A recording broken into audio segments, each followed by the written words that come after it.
Imagine for a moment that somewhere in the middle of Texas there was a large foreign military base, say Chinese or Russian. Imagine that thousands of armed foreign troops were constantly patrolling American streets in military vehicles. Imagine they were here under the auspices of keeping us safe, or promoting democracy, or protecting their strategic interests. Imagine that they operated outside of U.S. law and that the Constitution did not apply to them.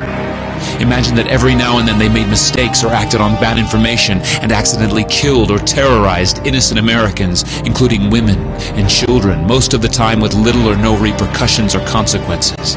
Imagine that they set up checkpoints on our soil and routinely searched and ransacked entire neighborhoods of homes. Imagine if Americans were fearful of these foreign troops and overwhelmingly thought America would be better off without their presence.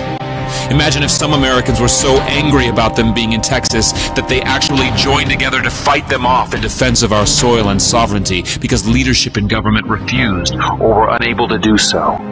Imagine that those Americans were labeled terrorists or insurgents for their defensive actions and routinely killed or captured or tortured by the foreign troops on our land. Imagine that the occupiers' attitude was that if they just killed enough Americans, the resistance would stop, but instead, for every American killed, 10 more would take up arms against them, resulting in perpetual bloodshed. Imagine if most of the citizens of the foreign land also wanted these troops to return home. Imagine if they elected a leader who promised to bring them home and put an end to this horror. Imagine if that leader changed his mind once he took office. The reality is that our military presence on foreign soil is as offensive to the people that live there as armed Chinese troops would be if they were stationed in Texas. Shutting down military bases and ceasing to deal with other nations with threats and violence is not isolationism. It is the opposite.